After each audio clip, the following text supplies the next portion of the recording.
Audio Jungle.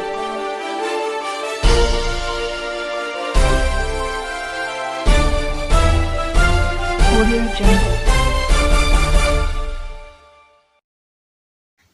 अस्सलाम वालेकुम दोस्तों, मेरा नाम है असद और आप देख रहे हैं ए स्पोर्ट्स। तो दोस्तों केकेआर जो है वो टॉस जीतने में तो कामयाब हो गई, लेकिन मैच अपने नाम ना कर सकी। तो इसकी क्या वजह रही ये हम डिस्कस करते हैं। तो केकेआर ने टॉस जीता और बॉलिंग का फैसला किया और क्या कमाल की बैटिंग मिली दिल्ली कैपिटल की जानब से। अब देख रहे इस तरह की इनिंग्स थी कि जब एक इनिंग्स खत्म हुई तो तकरीबन मैच तो था वो वन साइड हो चुका था। 228 रन बहुत ही शानदार इनिंग थी और जिस तरह श्रेयस अय्यर ने अपनी कप्तानी का मुजाहरा किया और 88 रन किए, कमाल की परफॉर्मेंस की उन्होंने और बता दिया कि हम इतने कमज़ोर नहीं है और हम रन कर पाएंगे। और शारजाह में आप टॉस जीत के पहले बॉलिंग कर रहे हैं, इस बात की मुझे समझ नहीं आई। तो शारजाह में स्कोर ऐसे ही बनते हैं, तो आपको चाहिए था कि आप पहले बैटिंग करते और उसके बाद पृथ्वी शॉ ने 66 रन किए, उन्होंने कमाल की इनिंग्स खेल ली। तो ये दोनों बंदे ऐसे थे कि जिन्होंने मैच तो था वो वन साइड कर दिया। तो ऐसा लग रहा था कि भैया ये आसानी से जीत जाएंगे, लेकिन भैया रुकिए, अभी रुकिए। और उसके बाद जब आई केकेआर की बारी तो उनकी जानब से भी थोड़ी सी अच्छी परफॉर्मेंस मिली। जो मैच वन साइड नज़र आ रहा था वो एरन मॉर्गन और नीतीश राणा ने आपस में फंसा दिया मैच को।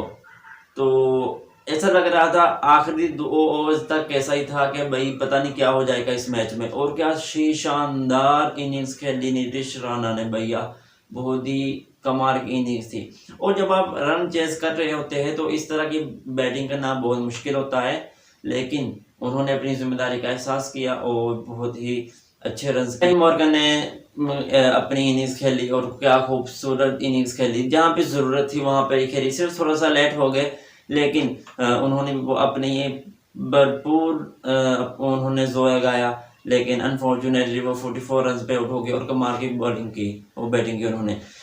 तो अगर केकेआर की जानब से बात की जाए तो भाई सुरेश रैना जो है उनके बल्ले से कुछ भी नहीं हो रहा, वो हर बार केकेआर को मायूस कर रहे हैं। और उसके बाद अगर दिनेश कार्तिक की बात की जाए तो वो भी नहीं कुछ कर रहे। तो यहाँ पे 2 चीज़ें केकेआर को करनी होगी।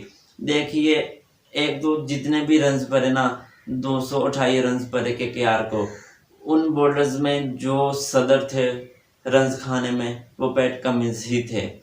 तो खुदा के वास्ते केकेआर को चाहिए कि वो शारजाह में ना खिलाए पैट कमिंस को, क्योंकि वो नहीं जानते। 4 ओवर्स में 50 रन खा लिए उन्होंने। पहले शारजाह में मैच था तो 3 ओवर्स में 50 रन खा लिए थे उन्होंने। तो प्लीज़ शारजाह में इनको ना खिलाए। देखिए, उनको नहीं पता चल रहा कि भाई डेड पिच पे आप बाउंस बार कर रहे हैं, लाइन लेंथ आपकी अच्छी नहीं है, तो आप किस तरह से रन को बचा पाएंगे और विकेट ले पाएंगे। और मेरे ख्याल में, मेरे नज़दीक जो बात है वो यही है कि ऑस्ट्रेलिया के किसी भी बॉलर्स को आप शारजाह के पिच में मत खिलाएं। शारजाह में मैच हो तो आप मत लेकर आए, किसी और बॉलर्स को चांस दे दे, क्योंकि इन ऑस्ट्रेलियन बॉलर्स को नहीं पता चलता यहाँ पे आके। और दूसरी बात है वो ये है कि भाई सुरेश रैना को आप ओपनर ना लेकर आए, या तो आप देखें अगर उनसे बॉल ओवर्स करवाने हैं ठीक है, लेकिन नहीं तो आप किसी और को चांस दे। लेकिन अगर आप सुरेश रैना को ही खिलाना चाहते हैं तो फिर आप एक काम करें कि आप उनको ओपनर ना लेकर आए। देखिए, जब ओपनर आपके पास अच्छे हो, क्लासिकल बैट्समैन हो, तो फिर थोड़ा सा प्रेशर आ जाता है दूसरी टीम के ऊपर। तो लेकिन जब देखे एक तुक्का होता है, ये तुक्का, ये शॉट लग गया नहीं था आउट। जब इस तरह का ओपनर आए तो दूसरी जो बॉलर्स की टीम होती है, बॉलर की हाइंड पे जो होती है, उनको लगता है कि भाई ये ठीक है, ये 1-2 शॉट लगा देंगे लेकिन हमको विकेट भी मिल जाएगी। जब आप इस तरह की बात होती है कि भाई हमको विकेट मिलेगी, तो उनकी बॉडी लैंग्वेज, उनको हौसला मिलता है, वो और मुतमईन हो के बॉलिंग करवाते हैं और विकेट लेने की कोशिश करते हैं। और जब आप की पावर प्ले में विकेट गिर जाए तो फिर आपको पता ही है कि किस तरह का प्रेशर आ जाता है बैटिंग हाइंड पे। तो ये 2 बातें हैं, एक तो शारजाह में आप पैट कमिंस को मत खिलाए, और दूसरी बात आप रैना से ओपनर ना करवाए। तो ओवरऑल क्या नहीं, इतना बुरा नहीं खेला, बहुत अच्छा खेला, लेकिन ये है कि उनको थोड़ी सी चेंजिंग की ज़रूरत पड़ेगी। उनको थोड़ी सी खुद को देखना पड़ेगा कि हमारे अंदर क्या खामियां है और हमको क्या बेहतर करना चाहिए। दो बातें तो ये, और दिनेश कार्तिक कप्तान है तो उनको चाहिए वो उनको बैटिंग करनी चाहिए आके, और एयर मॉर्गन ने बहुत अच्छी बैटिंग की आके। तो ओवरऑल जो है वो जीत गई, लेकिन जिस तरह लग रहा था ना जैसे लाइन आउट हो गए और एक दो विकेट आउट होगी, तो लग नहीं रहा था कि ये इतने क्लोज मैच को लेके जा सकते हैं।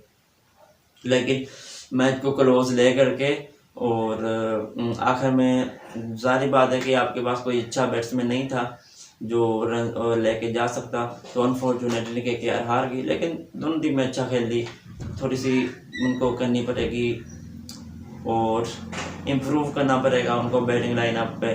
तो ये थी आज की वीडियो, कैसी लगी, उम्मीद है कि आपको अच्छी लगी होगी, और अगर अच्छी लगी तो लाइक करते शेयर करते। मिलते हैं अगली वीडियो में, अपना ख्याल रखिएगा। अल्लाह हाफिज़।